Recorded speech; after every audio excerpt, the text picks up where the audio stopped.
titulares. FAO movilizará $36,9 millones para afrontar el Niño en América Latina. Renovación parcial del CNE vuelve a la fase de convocatoria. Ministerio de Salud implementará una encuesta sobre el consumo de drogas. Fiscal aclara que no existe veeduría en el caso de presunto plagio de su tesis. Vivienda era utilizada como fachada para acopiar droga en Durán.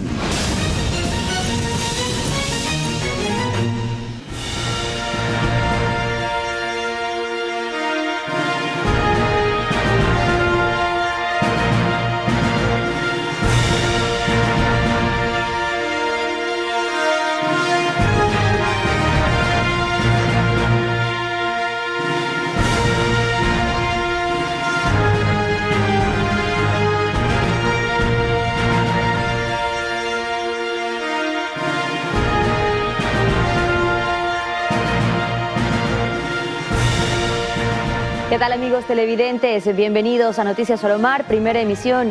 En Guayas y El Oro decomisaron grandes cantidades de droga. Más adelante ampliaremos esta información. Pedro, buenos días. Buenos días, Katy. Amigos televidentes, saludos cordiales. Un gusto acompañarlos nuevamente en este espacio informativo. Errores involuntarios e inconsistencias numéricas serán algunos de los temas a revisar en la delegación provincial del CNE en Guayas. Así lo explicó su máxima autoridad el día de ayer. Un sobre que debe ser entregado al coordinador del recinto para su traslado fue colocado dentro de una urna. Aparentemente se trató de un error involuntario que sin embargo obligó al cumplimiento de todo un protocolo para su revisión. Se traslada las urnas de la bodega al centro que hemos instalado, se apertura la caja y se verifica cuál es esta anomalía que se ha presentado. En el ejemplo que acabamos de ver un momento se trataba de que por un error involuntario seguramente la información que debió ser entregada al coordinador fue depositada dentro de la urna. Ese sobre en este momento se lo extrae, lo llevamos al centro de procesamiento para su escaneo y ya empieza a alimentar la base de datos. Para la verificación de inconsistencias y demás novedades, se adecuó una zona en el estacionamiento de la delegación, que incluso facilitó la observación por parte de los representantes de movimientos políticos. Los delegados de los movimientos políticos que se han acreditado oportunamente pueden estar, no precisamente al interior, porque usted comprenderá que es un proceso interno, pero lo pueden observar a través de todo eso. Por eso lo hicimos en exterior, para que pueda ser observado por todos. El proceso se desarrolla con normalidad y se estima que en las próximas horas se lo pueda culminar sin mayor dificultad. Cristian Arias, Noticias Oromar. Y el CNE informó que ha realizado el 98.16% de escrutinios de la votación presidencial, que ya hay 520 actas con novedades que deben ser revisadas, mientras que el conteo de votos de todas las dignidades, tanto de asambleístas nacionales y provinciales como de presidente, ya se cerró en 15 provincias. La mayoría corresponden a la Sierra, una de la costa, 2 de la Amazonía y Galápagos. La agrupación Gente Buena, que en conjunto con el movimiento Construye respaldaron la candidatura de Fernando Villavicencio a la presidencia, siguen con las pugnas. Además, se había informado de una ruptura. ¿Qué hay de cierto? Veamos la nota.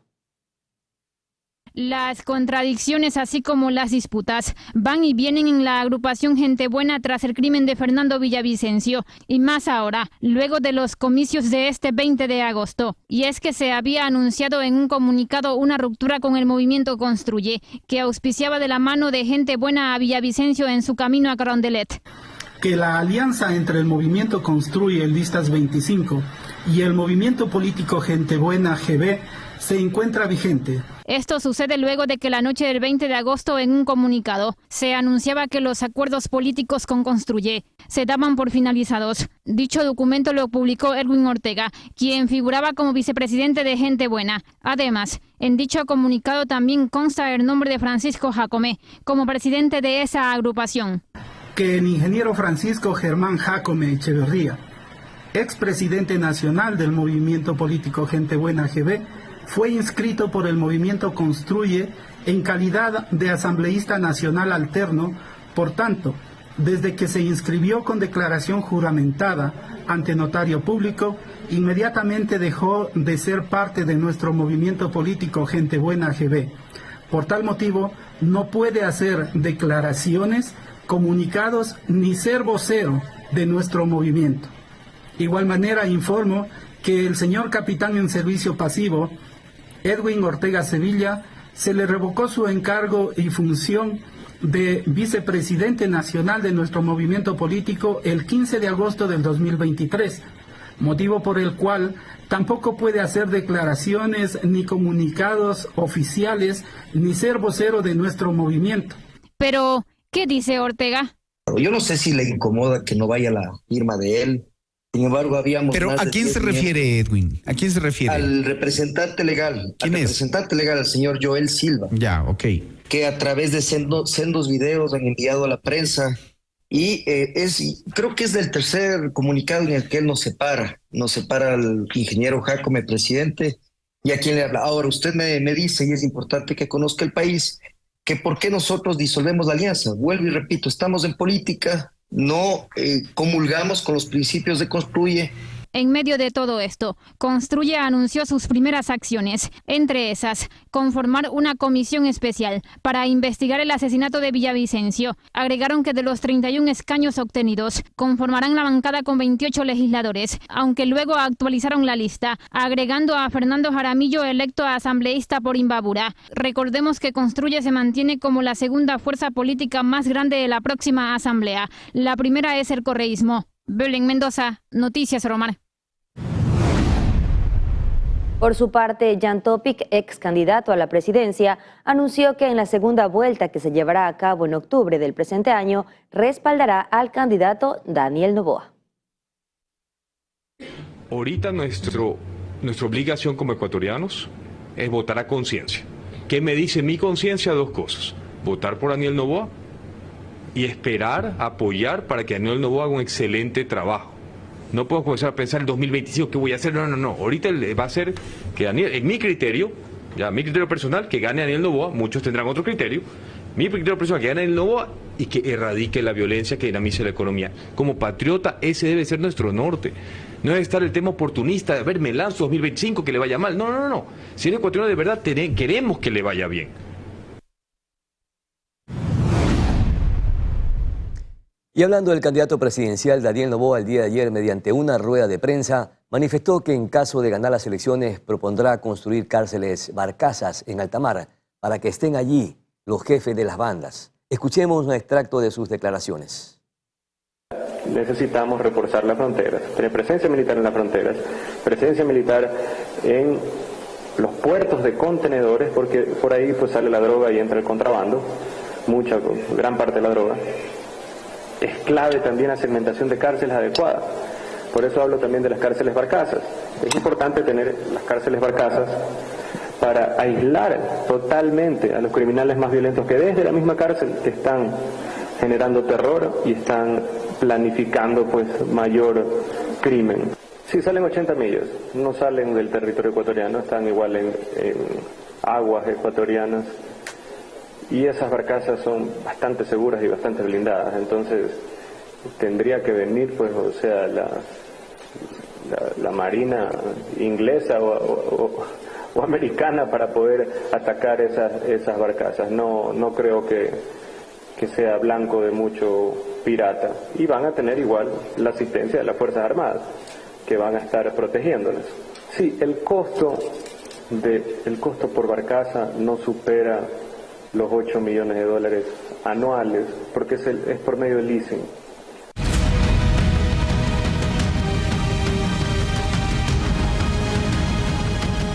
Seguimos con más información. El Consejo de la Judicatura rechaza una explosión registrada en un terreno cercano a la unidad judicial de Montecristi en Manabí. La Judicatura en Manabí informó que este 22 de agosto, en la unidad penal, no penal y de adolescentes infractores de Montecristi se registró la detonación de un aparato explosivo. Al momento de indagar y verificar por las cámaras, se pudo constatar que ha sido una camareta. Ah, una camareta. Sí, una camareta que han tirado en el lote baldío. De igual manera, el vehículo que lo trasladó aparentemente ha sido una Toyota Fortuner 2019. ¿Con placa o sin placas? Sin placas. ¿Ya? Al momento ya se han impartido las respectivas características del vehículo que ha realizado se podría decir a este atentado. Desde la dirección de la Judicatura en Manabí indicaron que constataron los hechos y verificaron que no existieron afectaciones a los servidores judiciales y usuarios. Además, que condenan y rechazan enérgicamente estos actos de violencia que ponen en peligro la integridad y la seguridad. Lógicamente, genera bastante preocupación en los funcionarios públicos porque ellos solicitan seguridad al gobierno y lógicamente no se los dan. Asimismo, la ciudadanía también mostró su preocupación. Pero lamentablemente es la segunda vez que ya van tirando esta bomba o granada o no sé qué será, y uno tiene que salir corriendo por su vida. Y también tienen que ver que las personas que trabajan también ahí merecen un respaldo también, porque ellos están al aire. Condenamos estos actos violentos que atentan a la seguridad y a la libertad de expresión. No más intimidaciones a nuestra labor, indicó el Consejo de la Judicatura. Este caso no es único en Manabí, pues en julio pasado, en Portoviejo, la unidad judicial sufrió un ataque con artefacto explosivo que dejó heridos y detenidos. A esto se suma los otros tantos atentados contra funcionarios e infraestructuras de otras provincias. Belén Mendoza, Noticias Oromar. Este 22 de agosto, el SNAI dio a conocer que 2 reos de la cárcel de Cotopaxi evadieron los controles del centro de retención, logrando fugarse del sitio. Ambos estaban recluidos en la zona de mediana seguridad del Centro de Privación de Libertad, aunque las autoridades no confirmaron en qué pabellones, desconociendo si pertenecían a alguna organización delictiva. Adicionalmente, no se han informado los delitos por los cuales estaban presos. Y preste atención porque el Ministerio de Salud Pública implementará un nuevo proyecto que propone una encuesta sobre el consumo de drogas y los problemas de salud mental en el Ecuador. La entidad señaló que espera que los datos obtenidos ayuden a actualizar indicadores como la prevalencia, incidencia y la percepción de riesgos. En este sentido, los resultados de esta iniciativa permitirán la actualización de estrategias de prevención y protección. La cartera de Estado aún no ha definido la fecha en la que empezará la recolección de datos.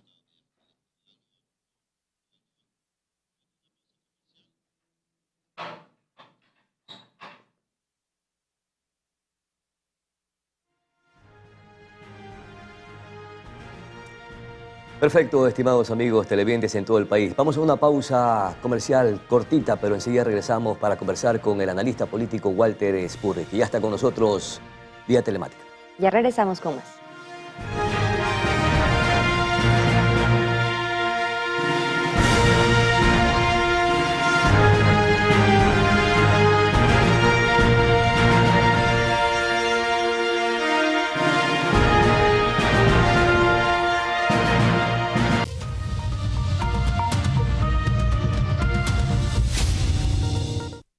Estamos de regreso, gracias por seguir en sintonía de Noticias Oromar. Ya se encuentra con nosotros nuestro invitado, el economista Walter Spurri. Muchas gracias por atender esta entrevista con Noticias Oromar. Y precisamente vamos a conversar con él alrededor del pronunciamiento de los ecuatorianos en torno a la consulta popular.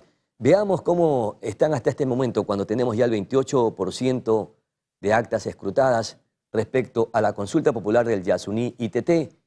Prácticamente el 58%, ahí tenemos las imágenes, el 58% dice que sí, ese es el pronunciamiento de la ciudadanía ecuatoriana, mientras que el 41.2% de los ciudadanos se pronunciaban porque había que explotar el petróleo. Y en torno a estos resultados que son actuales, mi querido economista Walter Spurri, ¿cuál sería el impacto económico y de qué índole, toda vez que vamos a dejar de manera indefinida en el subsuelo, tal cual como se decía literalmente en la pregunta?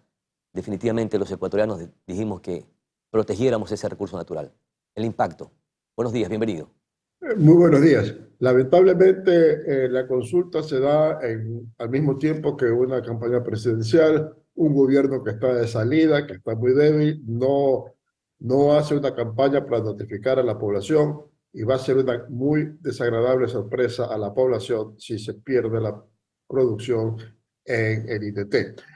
El énfasis en lo que se han concentrado el Petroecuador y el Banco Central es en qué se pierde ahora si se cierra el ITT. El año pasado las ventas del ITT fueron de 1.200 millones de dólares.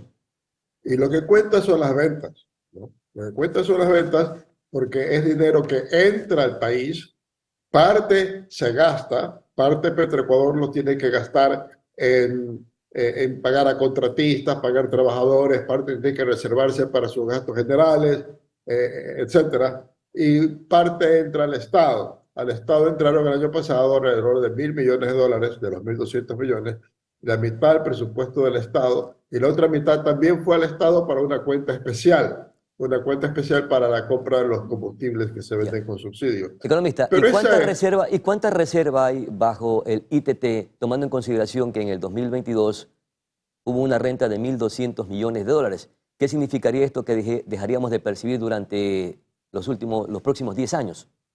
Bueno, ahí está el punto en que las autoridades hacen una presentación minimalista, porque esta consulta popular que decidió la Corte Constitucional es el segundo acto de las restricciones que ha puesto la Corte Constitucional al desarrollo del ITT.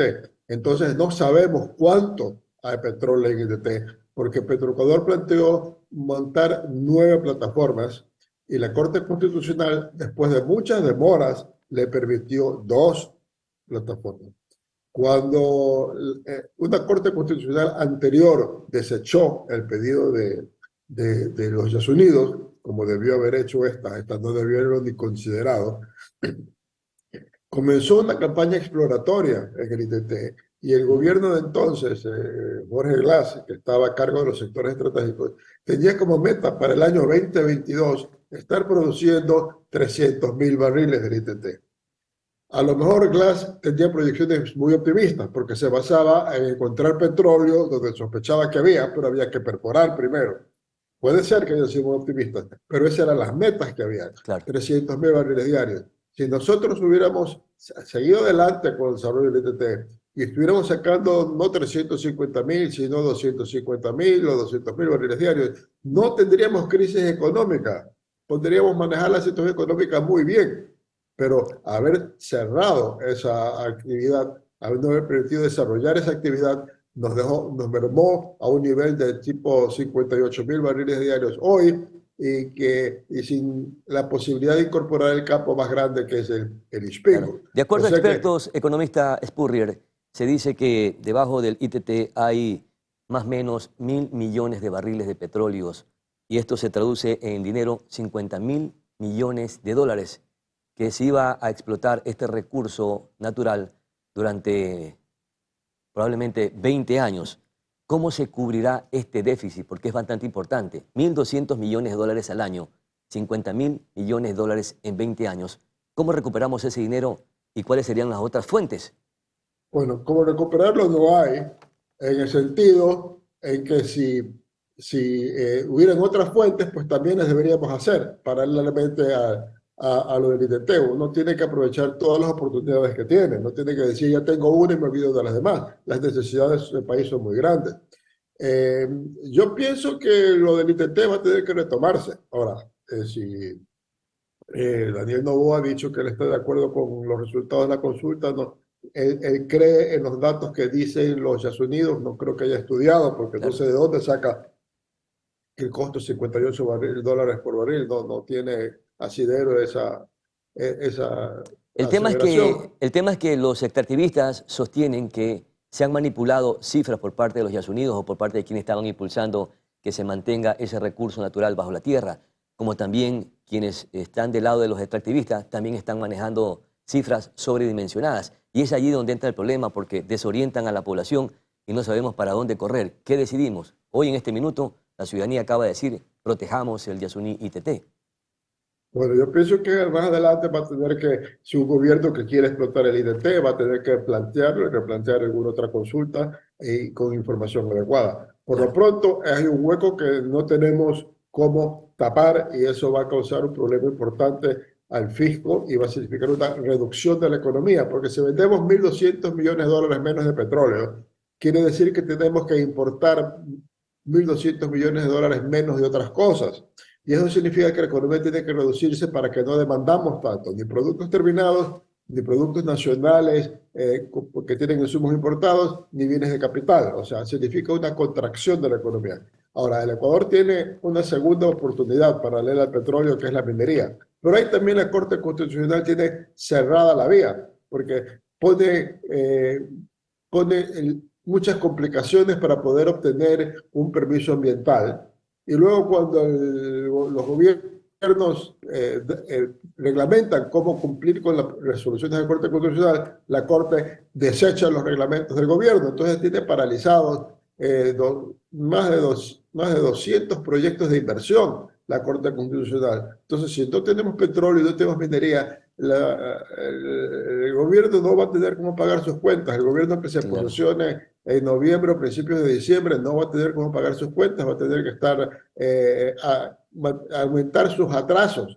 Una situación sumamente complicada porque el Ecuador tiene recursos naturales y no los queremos explotar. Sin embargo, absurdo. hay un adagio que dice: la voz del pueblo es la voz de Dios y hay que respetarla. Pero también consulto, cuando se plantea en la consulta popular o en la pregunta de la consulta popular que debe quedar ese petróleo indefinidamente bajo el subsuelo, ¿significa esto que quedará para siempre, eternamente, o en el momento que los ecuatorianos necesitemos de ese recurso, tenemos la posibilidad, como dice indefinidamente, la posibilidad de que el gobierno de turno del momento lo requiera, podrá utilizar ese recurso o tiene que convocar a una nueva consulta popular?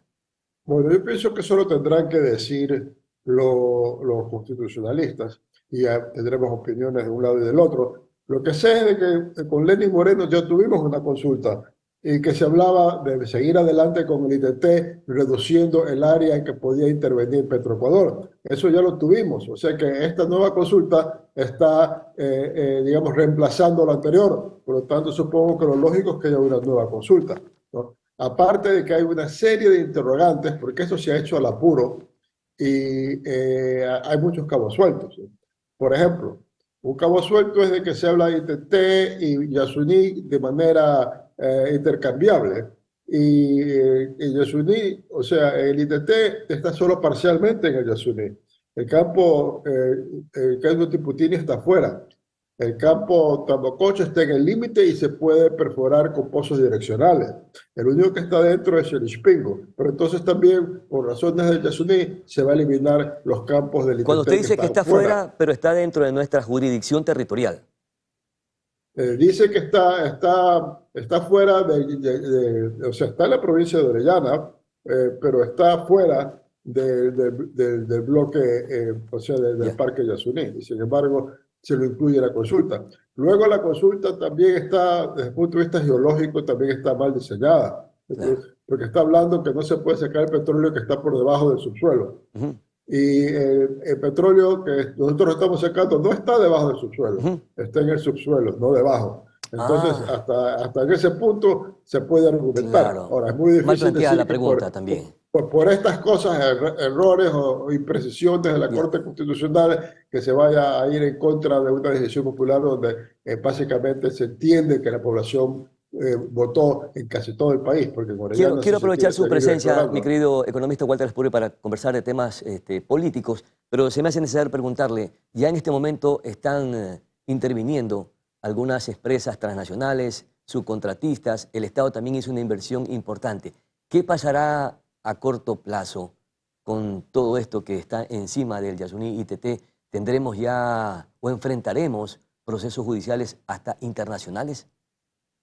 Bueno, eso mucho depende de qué va a hacer el gobierno entrante. Si el gobierno entrante va, como solo va a tener año y medio, si va a cumplir con formalmente detener las operaciones y dejarle de pagar a los contratistas.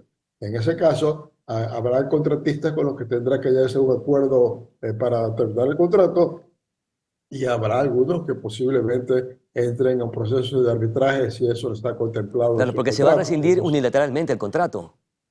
Así es. Yo sí pienso de que problemas jurídicos, o al menos costos importantes relativos al cierre del Yasuní, se van a sumar a los problemas de la pérdida de esos ingresos. ¿Cuánto nos va a pesar a los ecuatorianos dejar bajo tierra ese petróleo?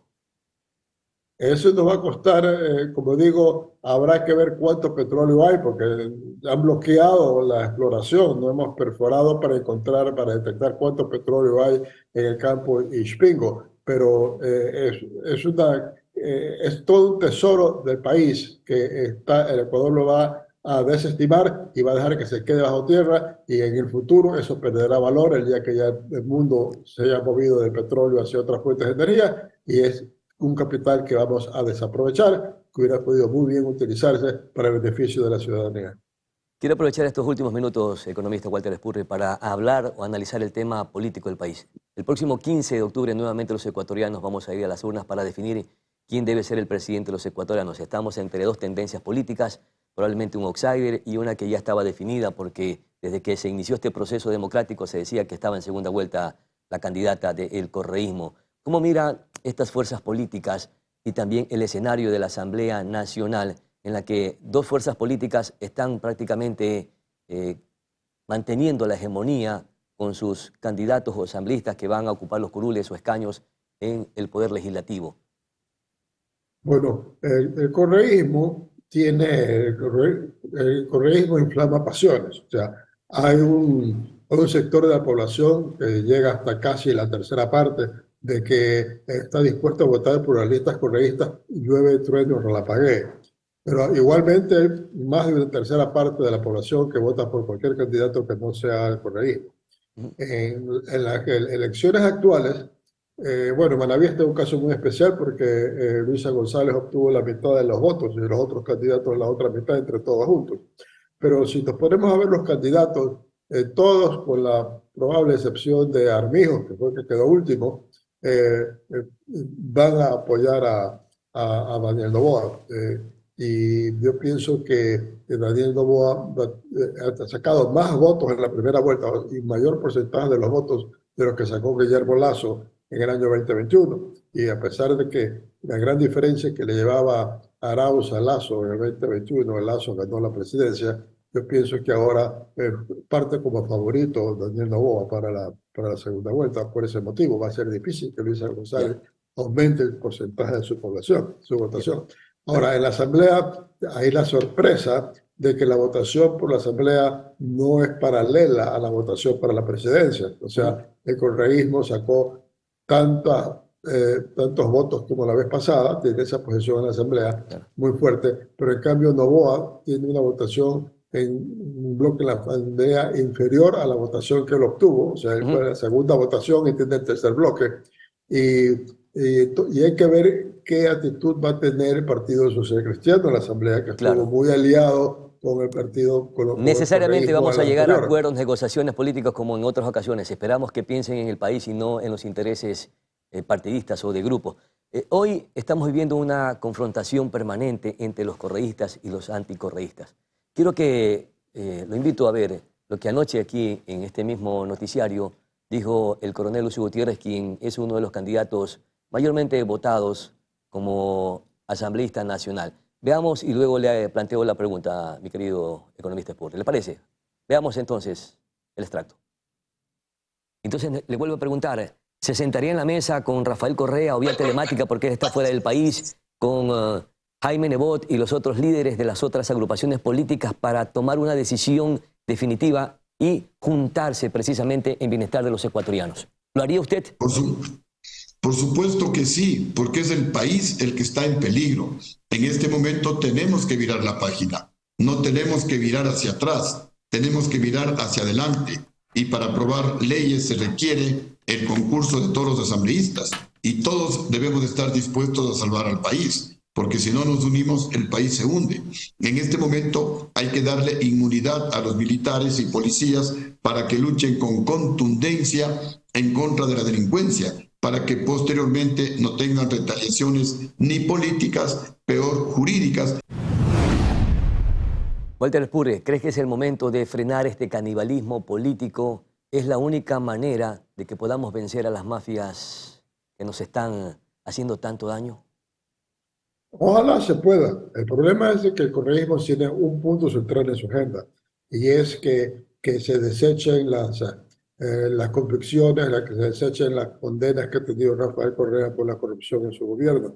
Y todo está supeditado a eso. Recordemos que eso fue lo que pasó en el 2021, que Guillermo Lasso no estuvo dispuesto a hacerlo y por eso hubo la gran oposición. Yo no sé si Daniel Noboa esté dispuesto en caso de ser presidente. En caso que el correísmo gane las elecciones, yo pienso que las próximas pues se impondrán de alguna manera con mano dura. Pero en estos momentos yo veo difícil que de ganar Daniel Noboa, que el correísmo esté dispuesto a un acuerdo que no signifique... el escenario favorable para que gane la presidencia Daniel Noboa.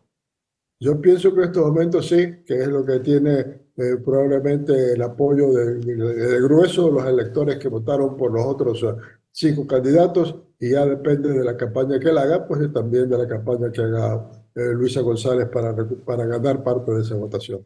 Lo noto y lo siento, lo percibo escéptico, que no es tan probable que exista esa unidad, que se sienten en la mesa Lucio Gutiérrez, Rafael Correa, Jaime Nebot. Es como difícil, complejo, complicado, pero necesario, mi querido Walter Spurrier. Quedo sumamente agradecido por su participación, por sus aportes y por estas importantes orientaciones a través de Noticias Oromar. Muchísimas gracias, mi querido Walter Spurrier. Muchas gracias, muchas gracias. Felicidades. Vamos a una cortísima pausa publicitaria y regresamos con más información en Noticias Oromar con Katia. Adelante.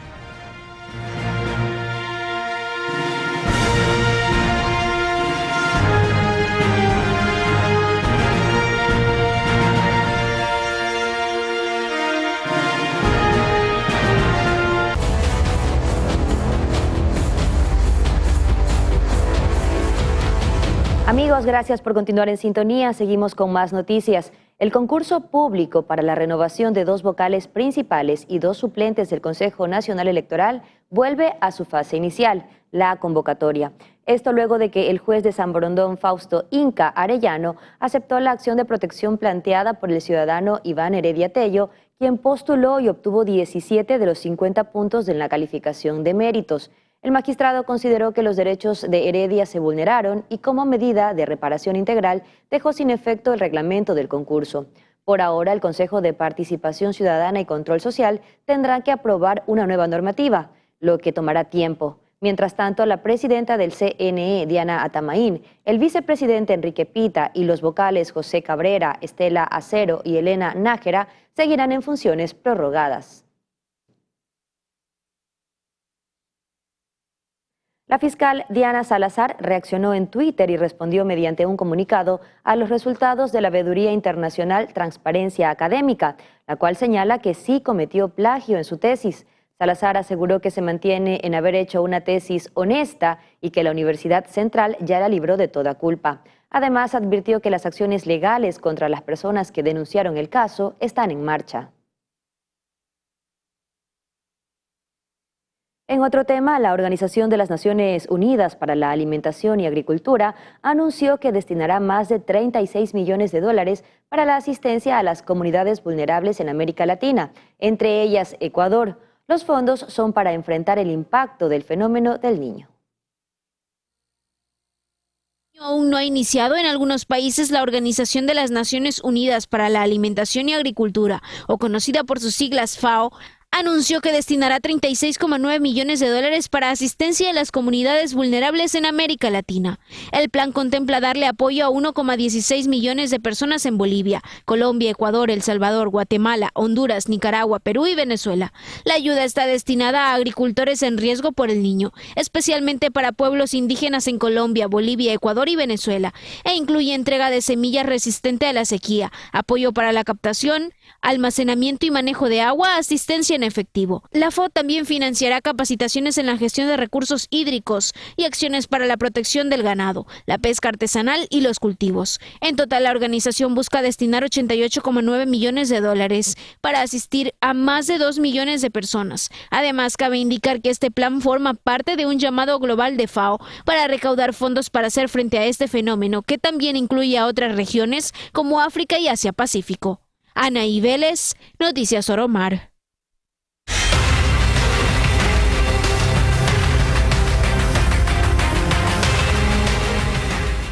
Más información. Jonathan Iván Leones Zambrano, alias Milito, era el segundo en la lista de los delincuentes más buscados de la provincia de Manabí, pero el hombre fue capturado la madrugada de este lunes 21 de agosto tras un allanamiento de una vivienda ubicada en Quizaloma, provincia de Los Ríos.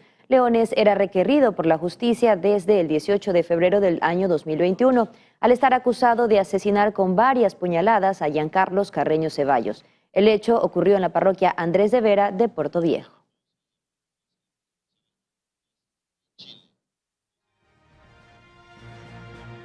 Es momento de una pausa comercial. Ya regresamos con más noticias del mundo. En Chile, el invierno está causando estragos. Ya volvemos con más.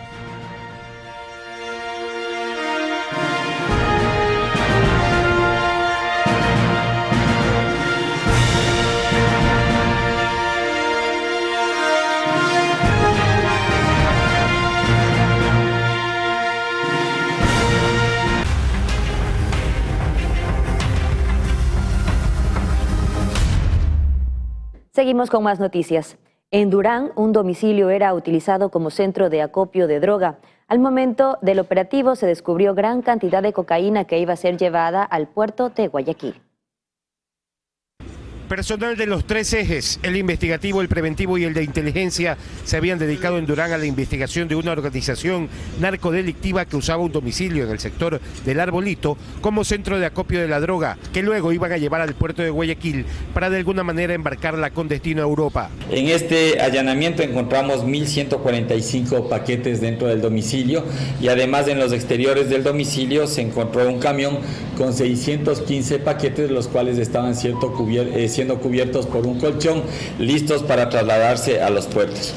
Tenemos dos detenidos, uno de los cuales, uno es hombre, una mujer. El hombre tiene antecedentes, registra 3 detenciones por robo y por infracciones, y la mujer no registra antecedentes. Además encontramos 2 celulares y dinero en efectivo. Entre las varias hipótesis que estudia la policía constan como posibles formas de contaminación el clásico gancho ciego, el contaminar el buque en el estero y por último en alta mar, que es algo que últimamente ya se ha detectado. En el Ecuador el valor de esta droga es de 3.600.000, en Estados Unidos el valor sería de $70 millones y en Europa de 124.335.000 $.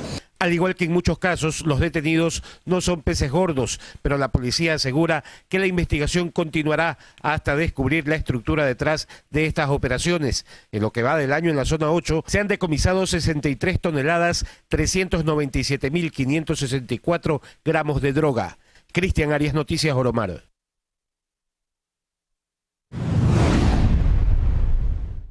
Y la Armada de Ecuador decomisó 3 sacos de yute que contenían bloques de droga en la parroquia Puerto Bolívar del Cantón Machala, provincia del Oro. Las autoridades recibieron una denuncia que un buque con bandera panameña se encontraba en emergencia, ya que delincuentes lo estaban interceptando. Posterior a esto, los sujetos lograron ingresar droga en un contenedor de la embarcación, donde se encontró 91 kilogramos de cocaína. El destino final del estupefaciente era Polonia y estaría valorado en más de $3 millones. Hasta el momento no existen personas detenidas, pero las autoridades se encuentran investigando a qué grupo delictivo pertenece esta carga.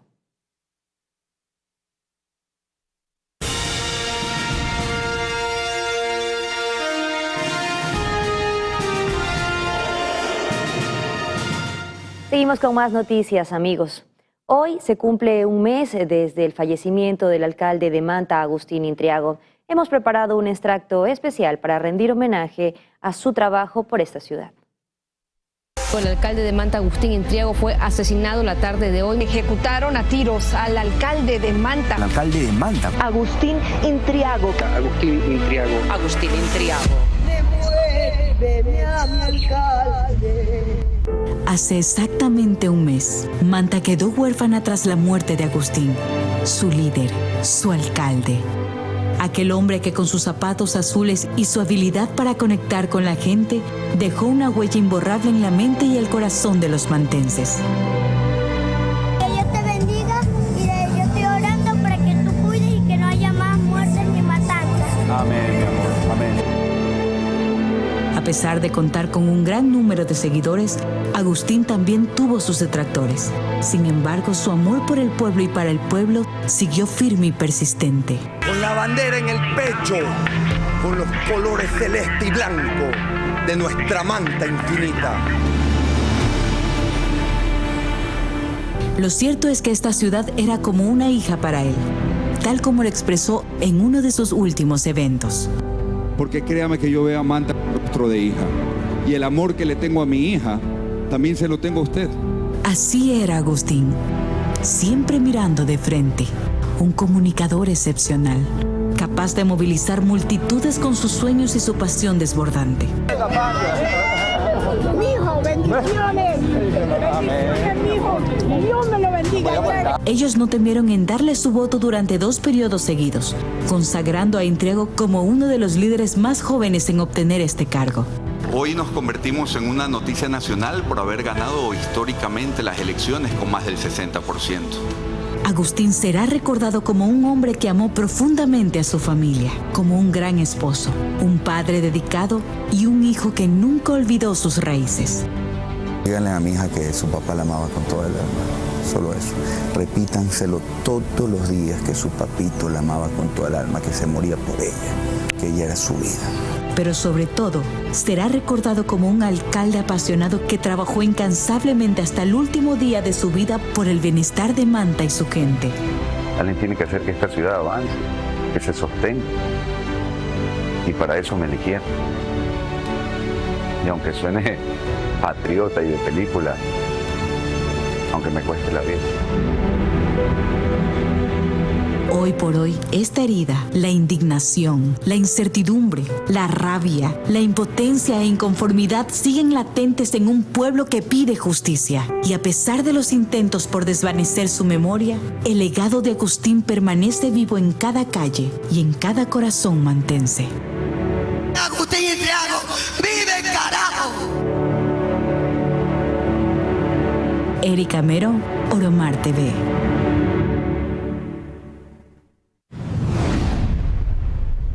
Sin duda, un líder que ni los mantenses ni los ecuatorianos olvidarán. Con esto estamos despidiendo este espacio de noticias, amigos televidentes. Gracias por acompañarnos. Recuerden que en el transcurso del día tenemos más información en Noticias Oromar. Conmigo será hasta el día de mañana.